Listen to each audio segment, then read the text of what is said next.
Repetition बराबर हो रहा है, यही इसी रिपीटिशन का परिणाम है बार बार प्यार होना। वो क्यों हो रहा है? बोरियत। अब समाज में मैंने कहा ना कि जो सांसारिक लोग हैं उनको तो ये अहंकार होता ही है कि वो सब कुछ कर सकते हैं और वो सारा जग जीत सकते हैं, और जब सफल हो जाते हैं तब तो फिर और भी ज्यादा वो दूसरों को ज्ञान देते हैं। देना भी चाहिए। मैं भी कहती हूँ लोगों से, मैं तो कुछ भी नहीं हूँ तो भी मैं लोगों से कहती हूँ कि खूब बड़े सपने देखिए, और सपने देखने की भी कोई उम्र नहीं है। लेकिन मैं ये भी कहती हूँ कि सपने देखिए, सब कुछ है, मिलेगा उतना ही जितना किस्मत में है, और आपके प्रयास भी उसी तरफ और वैसे ही होंगे। लेकिन चलिए, सांसारिक लोगों का तो ये अहंकार समझ में आता है, लेकिन मैं आध्यात्मिक लोगों की बात कर रही हूँ। आध्यात्मिक लोगों को भी बड़ा अहंकार होता है। उन्हें भी बड़ा अहंकार है कि वो अपने जीवन में और दूसरों के जीवन में बदल सकते हैं। और जो ये कहते हैं, मान लीजिए जो कह भी रहे हैं कि नहीं नहीं, नहीं बदला जा सकता, ये उनका अनुभव नहीं है, ये कोई उनका आत्मज्ञान नहीं है। यहाँ भी पीछे एक अहंकार छुपा हुआ है बहुत सूक्ष्मतम रूप में। खुद को ये दिखाना कि मैं कितना विनम्र हूं, देखिए विनम्रता दिखाना भी कि मैं कितना विनम्र हूं, ये भी एक दिखावा और सूक्ष्मतम अहंकार है। क्योंकि जो ऐसा व्यक्ति होगा जो अपने को बिल्कुल इंस्ट्रूमेंट मानता होगा, वो बिल्कुल आपको समझ में आएगा, बिल्कुल भीड़ से अलग। वो अलग बात है भीड़ पहचान पाए या ना पहचान पाए, या पहचान कर भी क्योंकि वो भीड़ से अलग है, तो भीड़ को ये समझ में आएगा कि ये हमसे अलग है। वो ये नहीं पहचान पाएगी जब तक कि वही बात है कि अर्जुन जैसी दृष्टि ना हो जाए। अर्जुन जैसी दृष्टि मतलब कोई दिव्य दृष्टि नहीं मिलना, अर्जुन जैसी दृष्टि मतलब आपका नजरिया उतना शुद्ध ना हो जाए। खैर, तो जो आध्यात्मिक लोग हैं, जो दार्शनिक लोग हैं, उनको बहुत अहंकार पकड़ लेता है। मैं वही बार बार कह रही हूँ, माया का खेल। फिर मैं लौटाऊंगी आपको अपने सनातन ग्रंथों की ओर कि माया हर प्रकार से खेलती है। जो बुद्ध बुद्ध बुद्ध करते हैं, उन्होंने भी बुद्ध को अगर पढ़ा होगा और बुद्ध की कहानियां पढ़ी होंगी, तो देखिए बुद्ध के समकालीन महावीर स्वामी भी थे, और जो जैनों का दर्शन है बड़ा कमाल है, बुद्ध का भी कमाल है। लेकिन अब वही है, बुद्ध ज्यादा प्रासंगिक और पॉपुलर हो गए। खैर, तो बुद्ध में भी आप देखेंगे कि माया उन पर अंत तक प्रहार करती रहती है, हर प्रकार से, हर प्रकार से। ऐसा दिखाया जाता है कहानी में, क्या सत्य है मैंने तो देखा नहीं है। लेकिन जो मैं अपने अनुभव से देख रही हूँ, जो बचपन से लेकर अब तक, वो मैं अपना अनुभव सिर्फ आपके साथ साझा कर रही हूँ कि जो तथाकथित धार्मिक आध्यात्मिक दार्शनिक लोग हैं, वो भी बड़े सूक्ष्मतम अहंकार के शिकार रहते हैं। कि ये कहना कि हो जाएगा, देखिए मुझे बहुत आदत थी स्टे ब्लेस कहने की। कुछ हुआ ऐसा अभी 4-6 महीने पहले कि ये आदत मेरी छूट गई। और यहाँ एक विवेक जगा कि who the hell I am to say anybody stay blessed. और अभी गुस्से में ये जो कोसने वाली आदत है वो नहीं गई है, और वो मैं ज्यादातर अपने ही लोगों को कोसती हूँ, क्योंकि देखिए मेरा ऐसा मानना है कि जो गुस्सा दिखाने का अधिकार है, मेरा हक है, वो अपने लोगों पर है, वो जो मेरे अपने हैं उन पर है। लेकिन ये चीज भी जानिए, ये भी स्पिरिचुअल प्रैक्टिस का हिस्सा, और मैं तो रोज इस पर बहुत काम कर रही हूँ। मुझे समझ में आया कि मैं किसी को ना ये कहने योग्य हूँ स्टे ब्लेस्ड, ना किसी को ये कहने योग्य हूँ कि स्टे कर्स्ड। दोनों ही मेरे अधिकार क्षेत्र की नहीं। एक तो मैं कह भी दूं, मान लीजिए किसी को स्टे ब्लेस्ड, और उसके साथ कुछ अच्छा हुआ भी, तो मैं तो रीजन नहीं हूँ, या मेरा स्टे ब्लेस्ड कहना इज नॉट अ रीजन। जो कुछ उसके साथ हुआ वो उसकी डेस्टिनी है, और अगर मैं उसमें बीच में कहीं आई, मैं और मेरे जैसे तमाम लोग जिन्होंने उस एक शख्स को ब्लेसिंग्स दिया, तो ये हम लोग we were all just an instrument. वो उस इंसान को उतनी ब्लेसिंग मिलना, वो उसकी नियति थी। अब यहाँ पे कर्म का सिद्धांत काम कर रहा है या क्या सिद्धांत काम कर रहा है ये मैं नहीं जानती, क्योंकि मुझे अभी तक कोई पूर्वजन्म का अनुभव नहीं है। बट अल्टीमेटली हमारे पास ये कहने के सिवाय कि ये कर्म का सिद्धांत ही होगा, और कोई ऑप्शन नहीं है। फिर मैं यहाँ पर आपको ले जाऊंगी साइंस में और दर्शन में। बहुत आपको ऐसे मिलेंगे सिद्धांत, प्रिंसिपल्स मिलेंगे, ऐसी थ्योरीज मिलेंगी जो इसको संजोग कहती हैं। ये सब संजोग है, तो संजोग भी कह लीजिए तो भी ये भी एक संजोग है कि मैंने किसी को ब्लेसिंग्स कहा, और ये और ये भी एक संजोग है कि उसको मेरी या किसी की ब्लेसिंग्स लग गई। कहते नहीं है, बहुत लोग एक इंसान को दुआ दे रहे हैं, बहुत बददुआ दे रहे हैं, अब उसको दुआ लग रही है, बददुआ लग रही है, तो दुआ ही ज्यादा लग रही है, ये एक अलग बात है, उसकी डेस्टिनी है। तो सबकी अपनी अपनी डेस्टिनी है। तो ये एक अ, ठोकर में भी देखिए ज्ञान छुपा होता है। जैसे मैंने कहा ना कि जैसे जागृति बढ़ती है जिनकी, वो रिपीटिशन देखने लगते हैं, वो देखने लगते हैं लाभ में छुपी हुई हानि को, और हानि में भी छुपे हुए लाभ को वो देखने लगते हैं। जैसे मान लीजिए मैं ये कहती हूँ कि मुझे बहुत धोखा मिला, अब मेरी ये भी जागृति बढ़ रही है कि धोखा मिला, लेकिन उस धोखे ने भी मुझे लाभ पहुंचाया, फायदा पहुंचाया, क्योंकि सीख मिली, सीख तो मिली। फिर वही आ जाती है बात डेस्टिनी की, लेकिन सीख तो थी वहां पर भी। तो जैसे जैसे जागृति बढ़ती है, रिपीटिशन तो हमको आपको दिखता ही है, रिपीटिशन के साथ साथ हमको आपको रिपीटिशन की वजह बोरियत दिखने लगती है, हमको दुख में सुख, सुख में दुख, लाभ में हानि, हानि में लाभ, ये सारी चीजें दिखने लगती हैं और समझ में आने लगता है कि जो कुछ भी है ये सब अलग नहीं है, ये सब एक ही है, एक वो सिरा है, एक ये सिरा है। इसको फिर बुद्ध कहते हैं मध्यम मार्ग में आना, कि मैं किसी को भी जज नहीं करती, मैं यहाँ पर बात करूंगी जैसे बुद्ध ने मध्यम मार्ग की बात किया। अब वो बुद्ध की जर्नी थी, बुद्ध ने मध्यम मार्ग की बात किया, सब कुछ किया, वो सब कुछ जो बुद्ध के माध्यम से हुआ, वो सब संजोग मानिए तो भी, कर्म का सिद्धांत मानिए तो भी, नियति थी, होना था सो हुआ। हाँ ये है कि जब आपकी जो माया का बिल्कुल आप, जो हमारे यहाँ कहते नहीं प्रकृति और पुरुष, तो जब बिल्कुल आप वो पुरुष वाली चेतना में पहुंचेंगे, कि जहां हमारे सनातन कहते हैं कि ईश्वर जो है मायापति, वो माया को भी अपने वश में रखते हैं, उस स्थान वही जो हमारे यहाँ अवस्था है नर से नारायण वाली, वो बहुत कठिनतम है। लेकिन जब आप वहां पहुंचेंगे तो आपको एक सबसे बड़ी बात जो समझ में आएगी, वो ये समझ में आएगी कि ये मुझे मुझे ऐसा लगता है कि ये अनुभव नहीं रह जाएगा कि मैं नारायण हूं, या प्रकृति मुझसे अलग है, मैं प्रकृति को या प्रकृति मुझे चलाती है, या हम दोनों एक दूसरे को कंट्रोल करते हैं। वहां पर यही समझ विकसित होगी कि मैं भी एक इंस्ट्रूमेंट हूँ, ये भी एक इंस्ट्रूमेंट है, और सब एक दूसरे के लिए एक इंस्ट्रूमेंट का, एक मीडियम का काम कर रहे हैं। कब कौन किसके लिए मीडियम बनेगा, कब कौन किसकी मंजिल बनेगा, यानी कब कौन किसके लिए रास्ता बनेगा, कब कौन रास्ते में आया हुआ मील का पत्थर बनेगा, कब कौन एक रास्ते में आया हुआ छोटा सा ठहराव, एक पड़ाव बनेगा, कब कौन किसकी मंजिल बन जाएगा, ये सब बिल्कुल निश्चित होते हुए भी हम सभी के लिए अनिश्चित है, तब तक जब तक कि प्रकट ना हो जाए, घट ना जाए। तथा कथित आध्यात्मिक लोगों में अहंकार बहुत आ जाता है। मैं ये नहीं कह रही हूँ कि उनकी आध्यात्मिक यात्रा बिल्कुल नहीं है, होगी तो जरूर, आध्यात्मिक यात्रा होगी तभी तो माया के प्रहार होते हैं। अब कैसे प्रहार होंगे वो अलग बात है, जैसी आपकी ग्रोथ होगी उस हिसाब से माया खेल खेलेगी। तो रिपीटिशन सब जगह होता है। तो जैसे मान लीजिए आपने मेरी कोई बात सुनी और आपको मेरी बात बहुत अच्छी लगी, आपने वो बात पहली बार सुनी है, तो आपको लग रहा है कि यार कुछ नया सुना है, पहले कभी सुना नहीं। लेकिन ऐसा कुछ भी मैं नहीं कह रही हूं जो पहले कभी नहीं कहा गया। शब्दों के हेर फेर से देश काल परिस्थिति, इन सारी बातों पर बहुत कुछ निर्भर करता है। लेकिन आपकी अगर विटनेसिंग बढ़ेगी तो आपको समझ में आने लगेगा कि कुछ भी, सब, हर कोई यूनिक होते हुए भी, सब हर बात यूनिक होते हुए भी है सब कुछ रिपीटिशन।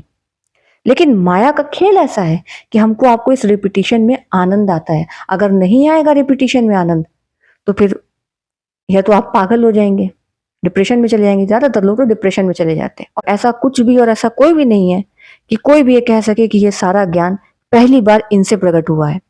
इसीलिए हमारे यहाँ सनातन में हर कल्प इतने भगवान, इतने अवतार की अवधारणा, कुछ भी ऐसा नहीं है जो हमको आपको देखने में लग रहा है, जो कुछ हमारे आपके 5 सेंसेस में नहीं दिख रहा है। अब जैसे डायनासोर्स को भी हम लोगों ने अपने 5 सेंसेस से तो किसी ने भी नहीं देखा, स्टडीज से पता चला, साइंस से पता चला, अनुसंधान से, खोजों से, प्रयोगों से, पढ़ाई से, रिसर्च से पता चला उनके विषय में, बहुत सारे विलुप्त हो चुके जानवरों के विषय में। तो जो कुछ नहीं भी दिख रहा है 5 सेंसेस से, उसका ये मतलब नहीं है कि वो एग्जिस्ट नहीं करता। इसीलिए हमारे सनातन में बड़ा वेरिएशन है। जो धर्म पर हमारे प्रश्न चिन्ह उठता है वो उठता है पाखंडियों के चलते। अब मैं इनको पाखंडी नहीं कहूंगी, मुझे लगता है पाखंडी कहना भी इनको ठीक नहीं है। मैं तो वही एक ही यूज करती हूँ कि सोए हुए लोग हैं, यानी इन्हें खुद भी नहीं पता। मान लीजिए बहुत सयाने भी हैं, बहुत चालाक भी हैं, तो भी सोए तो हैं माया के प्रहार में। अगर नहीं सोए होते माया के प्रहार में, अगर इतना धुआं नहीं होता, आवरण नहीं होता, तो ये क्यों ऐसी बात करते। अगर किसी को आप गलत रास्ता दिखा रहे हो तो उसका रीजन सिर्फ इतना ही है कि आपकी आंखों पर कोई पट्टी है किसी तरह की खुद पर। मैं पाखंडी भी अब नहीं कहूंगी, यानी सोए हुए लोग हैं, मुझे लगता है अलग अलग लेवल पर हैं, अलग अलग तरह के नींद में हैं, अलग अलग तरह के सपनों में हैं। तो लेकिन धर्म का नाम इसलिए खराब हुआ, जैसे कि वेद भगवान के मुंह से प्रकट हुए। अरे भगवान इंसानों के तो स्वरूप में आएंगे, इसीलिए आपको उसमें नॉर्मल प्रार्थनाएं मिलती हैं। लेकिन उनको बिल्कुल खारिज कर देना ये ठीक नहीं है, क्योंकि जिसने वो लिखी है वो उनके एकांत, उनकी साधना, उनके संयम, उनके धैर्य, उनके योग, उनके दर्शन, उनके अनुभव का प्रमाण है। किसी के अनुभव को स्वीकारना नहीं स्वीकारना ये आपकी निष्ठा की बात है। रामकृष्ण के विषय में एक कहानी और उनसे जुड़ी हुई है। कहानी क्या है, सत्य है।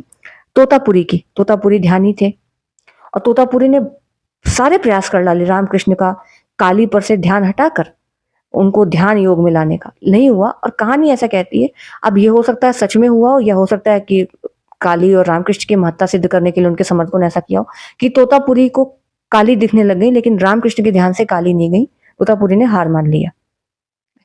ऐसी कहानी है, हो सकता है ये सच भी हो, मुझे नहीं पता। तो भक्त गुरु संत ऐसे ही होते हैं जिनसे कि मैं मिली भी नहीं हूं, मतलब मैं क्या, मेरे खानदान में भी कोई नहीं मिला होगा, कोई नहीं ही मिला इनफैक्ट। और मैंने कहा ना कि मैं जब जब पढ़ने गई विवेकानंद को, एक मेरा जो ध्यान स्वाभाविक तौर पर सबसे ज्यादा ड्रैग हुआ वो रामकृष्ण की तरफ हुआ, और भी बहुत लोगों की तरफ हुआ। बहुत लोग हैं जो इस समय चल रहा है, ये मुझे भी पता है, सुनने वालों को भी पता है, सोए हुए लोग हैं सब। मैं तो यही कहूंगी अब, अ, बाकी आप सब ज्यादा जानते हैं। और बाकी देखिए, और मूल में तो कहीं ना कहीं अर्थ यानी धन और तरह तरह की जो सांसारिक आवश्यकता है वो रीजन है। ठीक भी है, संसार में है तो अ, उसकी आवश्यकता सभी को है। क्योंकि मैं पहले ही कह चुकी हूँ कि अध्यात्म का भी जो है शुरुआत वो संसार में आने के बाद होगी। तो मछली को आप निकाल देंगे जल से तो मछली बाहर तो मरी जाएगी। तो संसार है, अध्यात्म सब है, तो संसार में रहकर ही लाभ हानि जो है वो बेसिकली इसी तरह से काउंट करते हैं। जब तक unless something is converting into money और into any material gains, we don't consider it as a benefit. तो ये तो बहुत सामान्य सी बात है। और वो बेनिफिट चाहिए भी सबको, लेकिन बेनिफिट ऐसे भी होता है। किसी ने भी एक वीडियो बनाकर डाला, उसको 4 लोगों ने सुना, तो भले that is not converted into money or into any material gain, any kind of, but still those 4 people gave their time, they heard you, तो एक तरह का फायदा ही है। और उन 4 में से कोई एक भी, मान लीजिए उसको ये लगता है कि जैसे आपके विचार हैं ऐसे उसके विचार हैं, तो उसको वो जो एक सेटिस्फेक्शन मिला, तो उसके लिए भी वो एक फायदा है। तो इसीलिए मैं कहती हूँ रियलिटी के और हर चीज के बहुत लेयर्स होते हैं। दर्शन है, चाहे हमारे धर्म का हो चाहे किसी धर्म का हो, जो दर्शन का मूल है, जो उसका वैज्ञानिक स्वभाव था, वो सब नष्ट कर दिया, वो सब खो गया। और सिर्फ पाखंड और आडंबर और दिखावे और बाह्य आचरण में ही हम लोग बिल्कुल पूरी तरह से खो के रह गए हैं। जागना होगा। और जो अब बच्चे पैदा कर रहे हैं या जिनके बच्चे अभी छोटे हैं, उनको जरूर सोचना चाहिए कि आपको अपने बच्चों को क्या सिखाना है। धर्म के नाम पर अंधी श्रद्धा, अंधी परंपरा सिखाना है, या उनको तर्क के साथ परंपराएं सौंपनी है, ये आपके ऊपर है। जो समाज कहता है ना, बार बार प्यार हो जाना, शादी के बाद प्यार हो जाना, जिसको आप गुनाह मानते हैं, बड़ी अजीब बात है कि समाज में छेड़छाड़, जोर जबरदस्ती, बिना प्यार वाली शादी, बलात्कार और तमाम तरह के अपराध अपराधी माने जाते हैं। लेकिन किसी को बार बार प्यार हो जाए, वो भी म्यूचुअल बेसिस पर, चाहे शादी के पहले चाहे शादी के बाद, वो अपराध है। और एक तरफा प्यार में कोई कुछ भी कर ले, किसी को नुकसान पहुंचा दे, वो अपराध नहीं है। म्यूचुअल बेसिस पर बार बार प्यार होना, चाहे शादी के पहले चाहे शादी के बाद, ये अपराध है। मेरी नजर में तो ये कोई अपराध नहीं है। ये बहुत से ऐसे आप पढ़ेंगे, राजा क्या रानियों की भी ऐसी कहानियां देश दुनिया में है कि उनके कई प्रेम प्रसंग हुए, लेकिन एक प्रेम प्रसंग उनका ऐसा हुआ जिसने उनके पूरे जीवन को रूपांतरित कर दिया, उनको रूपांतरित कर दिया। वो उनकी डेस्टिनी, उनकी कहानी ऐसी लिखी गई थी। इसीलिए फिर मैं आपको लौटाऊंगी फिर अपने सनातन की तरफ। शंकराचार्य का शायद है लिखा हुआ, न पुण्यम न पापम, हाँ शंकराचार्य का ही है ये, कि जब आपकी जागृति बढ़ती है तो आप पुण्य पाप धर्म अधर्म शुभ अशुभ इससे पार देखने लगते हैं। जागृति बढ़ेगी, जैसे जैसे विवेक बढ़ेगा, जैसे जैसे हम अहंकार शून्य होते जाएंगे, हम अपने को इंस्ट्रूमेंट मानने लगेंगे, गो विद द फ्लो में हम चलते चले जाएंगे। से बुद्ध का बुद्ध होना ये निश्चित था। इंस्टा पर एक रील डाली थी, ये बुद्ध अगेंस्ट द फ्लो थे। भाई यही तो देखना है, बुद्ध अगेंस्ट द फ्लो भी थे, तो ये भी नियति का हिस्सा था, ये तय था। मैं कितनी बार कह चुकी हूँ कि हम आप बचपन से लेकर आज तक तो छोड़िए, एक दिन में सब कुछ सोचा हुआ नहीं होता है। और जब हो जाता है तो इंसान को अहंकार पकड़ लेता है कि देखो मैंने तो सोचा था। फिर वो दूसरों से कहने लगता है कि यार ऐसे सपने देखो वैसे सपने देखो। वो ये जोड़ना भूल जाता है। ये कहना बड़ी अच्छी बात है, दूसरों को इनकरेज करना, लेकिन साथ में ये कहना मत भूलिए कि मिलेगा उतना ही, मेहनत पूरी करो। गीता में वही है, कर्मण्येवादी का रास्ते, मेहनत कीजिए, वो हमारे आपके हाथ में। लेकिन मुझे ऐसा लगता है कि मेहनत भी करना बहुत बार क्योंकि मेरे साथ तो ये हुआ है कि मैं बहुत बार मैं किस राह पे चलती हूँ और मैं कहाँ पहुँच जाती हूँ जो मैंने बिल्कुल सोचा नहीं होता है।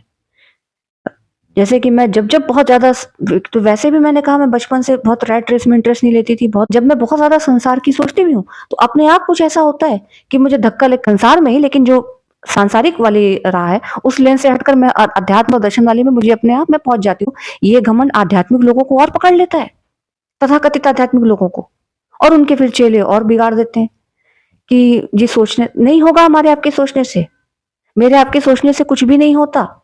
और इनफैक्ट हमारी आपकी सोच भी हमारे आपके नियंत्रण में नहीं है। इसीलिए क्वांटम फिजिक्स ने विज्ञान की दुनिया में क्रांति ला दिया। यही बात है, दर्शन इस चीज को समझ चुका है कि जब हम बिल्कुल ईगोलेस स्टेट में पहुंचते हैं तो क्या होगा कुछ नहीं पता।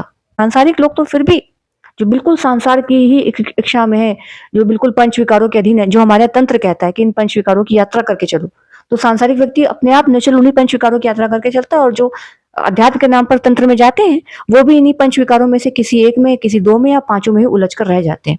तंत्र को गो विद द फ्लो कहा जाता है और योग को गो अगेंस्ट द फ्लो कहा जाता है। लेकिन बेसिकली दोनों एक हैं। न गो विद द फ्लो में मेरी आपकी मर्जी चलती है, न गो अगेंस्ट द फ्लो में मेरी आपकी मर्जी चलती है। जैसे बुद्ध का जीवन आप देखेंगे तो जीवन का एक हिस्सा गो विद द फ्लो वाला था, और बाकी देखने में ऐसा आता है जब उन्होंने तपस्या वगैरह किया कि गो अगेंस्ट द फ्लो था। लेकिन जब आपकी और मेरी विटनेसिंग बढ़ती है तो समझ में आता है कि एक्चुअली में दोनों में ही बुद्ध का कोई कंट्रोल नहीं था, हो ही नहीं सकता। मेरा आपका अपने जीवन तक पर कोई कंट्रोल हो ही नहीं सकता। अगर आप संजोग भी मानते हैं तो संजोग भी मेरे आपके बस में नहीं है, संजोग तो और हमारे आपके बस में नहीं है।